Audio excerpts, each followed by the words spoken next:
45 గంటల సుదీర్ఘ ధ్యానంలో మోడీ ఆహారం ఏమిటంటే దేశంలో లోక్సభ ఎన్నికల ప్రచార కార్యక్రమాలు ముగిశాయి. జూన్ 1న చివరి విడత పోలింగ్ జరగబోతుంది. ఈ 7వ విడత ఎన్నికల్లో మోడీ పోటీ చేస్తున్నారు. ఈ సమయంలో ఎన్నికల ప్రచార పర్వం ముగిసిన నేపథ్యంలో ప్రస్తుతం మోడీ సుదీర్ఘ ధ్యానంలో ఉన్నారు. అంటే ధ్యానంలోనే ఆయన సేద తీరుతున్నారు. దీనికి సంబంధించిన ఫోటోలు, వీడియోలు వైరల్ గా మారుతున్నాయి. వివరాల్లోకి వెళితే ప్రస్తుతం మోడీ సుదీర్ఘ ధ్యానం ప్లాన్ చేశారని అంటున్నారు. ఇందులో భాగంగానే గురువారం సాయంత్రం 6:45 గంటల సమయంలో మోడీ ధ్యానం ప్రారంభించారు. ఈ సమయంలో ఆయన కేవలం కొబ్బరి నీళ్లను, ద్రాక్షరసం వంటి ద్రవాహారాన్ని మాత్రమే స్వీకరిస్తారని సంబంధిత వర్గాలు వెల్లడించాయి. ఇదే సమయంలో ధ్యానంలో ఉండాలనుకుంటున్న 45 గంటలు ఆయన మౌనంగానే ఉంటారని, మెడిటేషన్ హాల్ నుంచి బయటకు రారని తెలిపారు.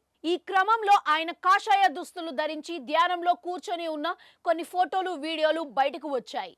అవి ప్రస్తుతం నెట్టింట్లో వైరల్ గా అవుతున్నాయి. కాగా లోక్సభ ఎన్నికల ప్రచారం గడువు ముగిసిన అనంతరం పంజాబ్ నుంచి బయలుదేరిన మోడీ నేరుగా తమిళనాడు చేరుకొని అక్కడున్న భగవత్ అమ్మన్ ఆలయంలో పూజలు నిర్వహించారు. అనంతరం ఓ పడవలో బయలుదేరి సముద్రం మధ్యలో ఉన్న శిలా స్మారకాన్ని చేరుకొని రామకృష్ణ పరమహంస, మాతా శారదాదేవి చిత్రపటాలకు పూలమాలలు వేశారు. ఈ సమయంలోనే వివేకానందుడి విగ్రహం వద్ద పుష్పాంజలి ఘటించిన అనంతరం ధ్యాన ప్రక్రియను ప్రారంభించారు.